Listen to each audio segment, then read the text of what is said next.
Shalom, selamat pagi, sahabat GSS yang diberkati oleh Tuhan Yesus Kristus. Mari kita akan merenungkan firman Tuhan. Sebelumnya kita mohon pertolongan daripada Tuhan Yesus. Mari berdoa.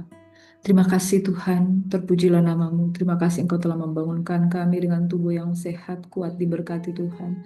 Sehingga kami dapat menikmati firman-Mu pada pagi hari ini dalam pertolongan Tuhan. Biarlah roh pengertian, hikmat, dan takut akan Tuhan ada di dalam kehidupan kami, sehingga kami memiliki pengenalan yang tepat, pengenalan yang benar, genosko mengalami Tuhan dalam kehidupan kami. Demi nama Yesus Tuhan, kami berdoa ucap syukur, kami sambut berkat firman-Mu. Haleluya. Amin. Saudara yang diberkati oleh Tuhan Yesus Kristus, firman Tuhan pada pagi hari ini terambil dari kitab 2 Korintus pasal yang ke-11 ayat 7 hingga ayat yang ke-33.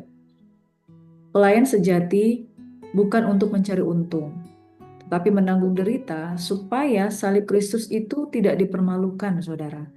Ada kuasa, ada kemenangan di dalam salib. Tuhan mempermuliakan umatnya bahwa memikul salib itu bukan sekedar penderitaan yang secara duniawi, tetapi penderitaan yang kemudian oleh karenanya kita mengalami kemenangan atas daging ini. Kita tidak dikuasai oleh kedagingan. Amin. Nah, saudara, di firman Tuhan ini, di dalam ayat yang ketujuh dikatakan, jika aku memberitakan Injil kepada kamu dengan cuma-cuma, apakah aku telah berbuat dosa? Nah, saudaraku yang diberkati, segala sesuatu yang cuma-cuma bukan berarti gampangan. Firman Tuhan, Injil itu memang cuma-cuma. Bukan karena itu murahan, tapi karena kita punya effort dalam bentuk apapun, itu tidak bisa membeli keselamatan. Karena saking mulia dan berharganya itu keselamatan, kemurahan hati Tuhan oleh anugerahnya diberikan bagi orang yang tidak mampu mengusahakannya, saudara. Karena keselamatan itu bukan hasil usahamu, melainkan Kristus yang bekerja di dalammu.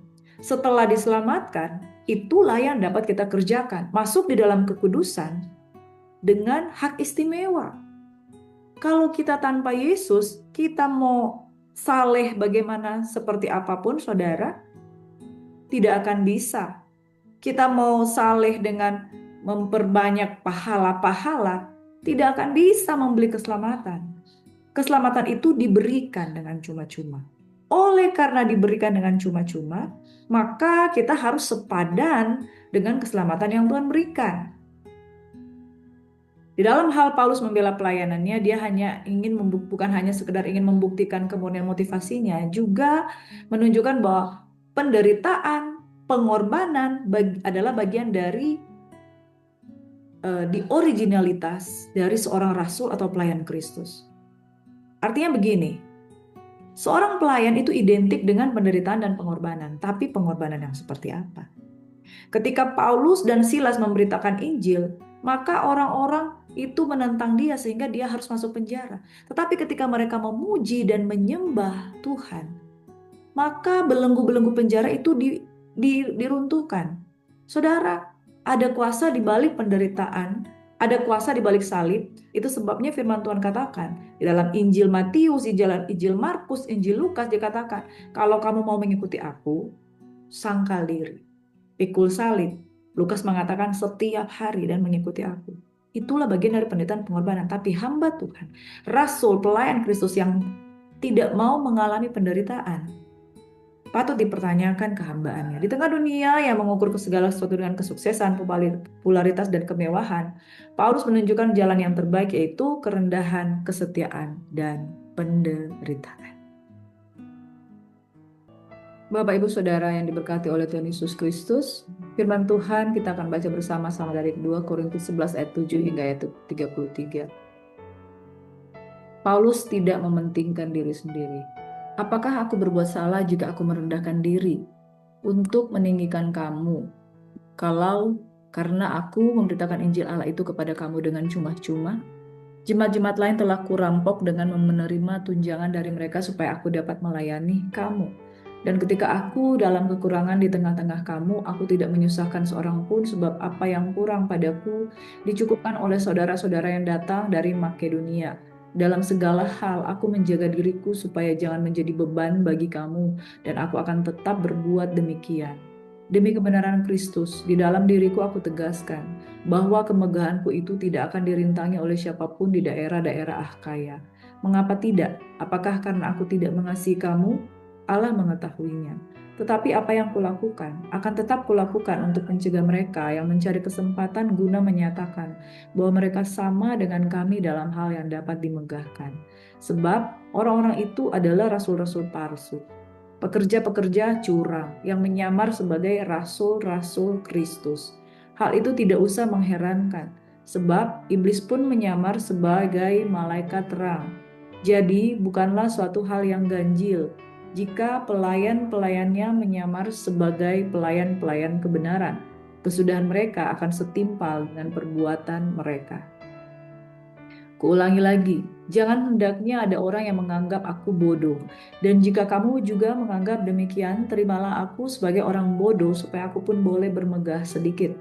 Apa yang aku katakan, aku mengatakannya bukan sebagai orang yang berkata menurut firman Tuhan, melainkan sebagai orang bodoh yang berkeyakinan bahwa ia boleh bermegah. Karena banyak orang yang bermegah secara duniawi, aku mau bermegah juga. Sebab kamu suka sabar terhadap orang bodoh karena kamu begitu bijaksana. Karena kamu sabar jika orang memperhambakan kamu, jika orang menghisap kamu, jika orang menguasai kamu, jika orang berlaku angkuh terhadap kamu, jika orang menampar kamu. Dengan sangat malu aku harus mengakui bahwa dalam hal semacam itu kami terlalu lemah. Tetapi jika orang-orang lain membanggakan sesuatu, maka aku berkata dalam kebodohan berani juga. Apakah mereka orang Ibrani? Aku juga orang Ibrani. Apakah mereka orang Israel? Aku juga orang Israel. Apakah mereka keturunan Abraham? Aku juga keturunan Abraham. Apakah mereka pelayan Kristus? Aku berkata seperti orang gila. Aku lebih lagi. Aku lebih banyak berjerih lelah, lebih sering di dalam penjara, didera, di luar batas, kerap kali dalam bahaya maut. 5 kali aku disesah orang Yahudi, dan setiap kali 40 kurang 1 pukulan, 3 kali aku didera, 1 kali dilempari dengan batu, 3 kali mengalami karam kapal, sehari semalam aku terkatung-katung di tengah laut. Dalam perjalananku aku sering diancam bahaya banjir dan bahaya penyamun. Bahaya dari pihak orang-orang Yahudi dan dari pihak orang-orang bukan Yahudi. Bahaya di kota, bahaya di padang gurun, bahaya di tengah laut, dan bahaya dari pihak saudara-saudara palsu. Aku banyak berjerih lelah dan bekerja berat. Kerap kali aku tidak tidur, aku lapar dan dahaga. Kerap kali aku berpuasa, kedinginan, dan tanpa pakaian. Dan dengan tidak menyebut banyak hal lain lagi, urusanku sehari-hari, yaitu untuk memelihara semua jemaat-jemaat. Jika ada orang merasa lemah, tidakkah aku turut merasa lemah? Jika ada orang tersandung, tidakkah hatiku hancur oleh duka cita? Jika aku harus bermegah, maka aku pun akan bermegah atas kelemahanku. Allah, yaitu Bapa dari Yesus, Tuhan kita yang terpuji sampai selama-lamanya, tahu bahwa aku tidak berdusta. Di Damsyik, wali negara Raja Aretas menyuruh mengawal kota orang-orang Damsyik untuk menangkap aku.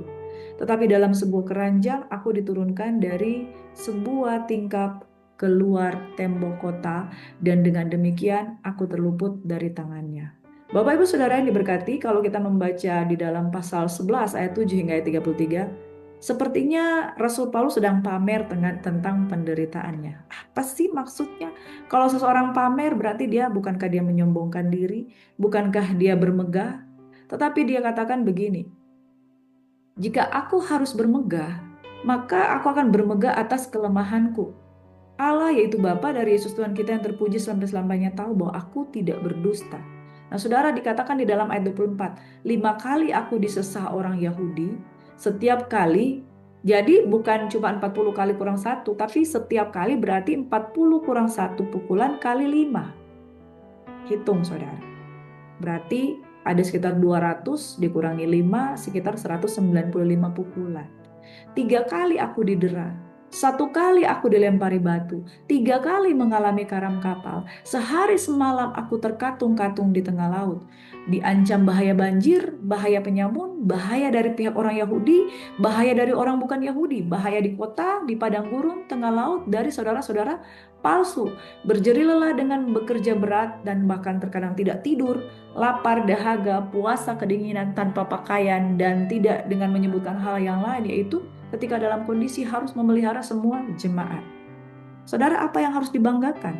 Ketika penderitaan yang sudah begitu banyak dialami ini, sebenarnya saya mau katakan bukan bermegah, bukan flashing, tapi dia sedang mengimpartasikan pengajaran bahwa semata-mata kalau kita mau murni pelayanan kita di hadapan Tuhan, menghadapi penderitaan sekalipun, kita harus mampu.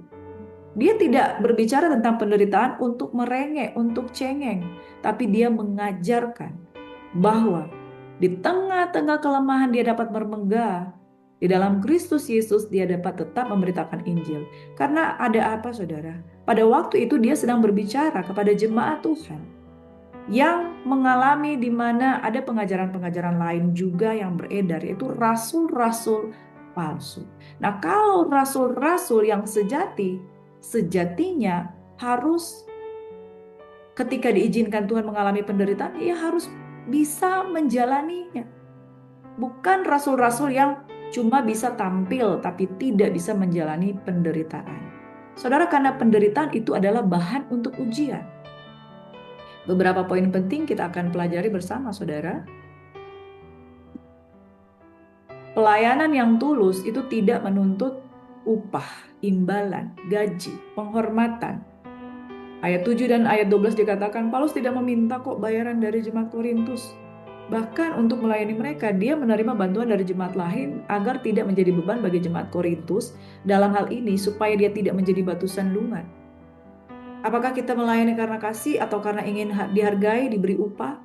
Nah, saudara, jangan menilai pelayanan dari berapa sih saya mau dapat di sini. Kalau saya melayani di sini dapat upah berapa? Tapi ketulusan motivasinya sehingga mengalami penderitaan pun kita dapat melewatinya karena murni, tulus, ikhlas, hanya memberi tak harap kembali. Waspadai dengan pelayan yang hanya menyamarkan diri. Ada pelayan yang tampaknya rohani tapi sebenarnya palsu. Mereka adalah pelayan-pelayan, pekerja-pekerja curang. Seperti iblis yang menyamar sebagai malaikat terang. Hanya kelihatan bagus di kemasan, packaging, pelayanan dengan mulut manis dan lain sebagainya. Tapi pertama, tidak bangun hubungan dengan Tuhan. Yang kedua, pengajarannya itu punya motivasi tertentu. Yang ketiga, saudara, dia tidak kuat dengan penderitaan. Saudara, ukurlah pelayan Tuhan bukan dari penampilan, retorika, tapi dari buahnya engkau akan mengenal siapa dia. Amin. Dari buah hidup, dari pengorbanannya. Jangan mudah terkagum oleh penampilan pelayanan, tapi ujilah dengan firman. Yang ketiga, Bapak Ibu Saudara yang diberkati, ciri pelayan Tuhan yang sejati adalah siap menderita. Demi siapa? Demi Kristus yang dia beritakan. Daftar panjang penderitaannya, dicambuk, dipenjara, 5 kali dia mengalami penderitaan, saudara, karam kapal, sering lapar, bahaya dari segala macam ya. Kita sudah baca tadi, pelayan sejati memang bukan berarti dia tidak imun terhadap penderitaan, justru rela menderita demi iman dan Injil. Apakah kita mau masih melayani Tuhan meski harus bayar harga, tidak dibayar, tidak diberi upah, malah kita membayar untuk kebutuhan-kebutuhan pelayanan? Mari saudara renungkan firman Tuhan ini. Yang berikutnya, kemegahan sejati itu ada dalam kelemahan. Jika aku harus bermegah, maka aku akan bermegah atas kelemahanku. Saudara, sudah berapa banyak penderitaan saudara pada saat melayani Tuhan? Dalam pergumulan, bahkan melawan dosa, tidak sampai mencucurkan darah. Dalam pergumulan, di dalam menegakkan pelayanan, saudara. Apakah saudara dapat bertahan atau bersungut, mengeluh, minta pindah, gak kuat, gak tahan? Kesaksiannya adalah, aduh saya nggak kuat lagi, saya nggak kuat lagi. Saudara, mari kita ubah kesaksian kita. Kita ubah kesaksian bahwa saya mengalami penderitaan tapi saya dapat melewatinya. Dunia mengajarkan kita untuk menyombongkan kekuatan, tapi Paulus justru bangga akan ketidakberdayaannya karena disitulah pas Allah nyata. Tuhan memakai yang lemah agar kemuliaannya hanya bagi namanya. Amin. Pelayan sejati haruslah melayani tanpa, satu, mengharapkan imbalan. Yang kedua, rela menderita demi Injil yang dia beritakan.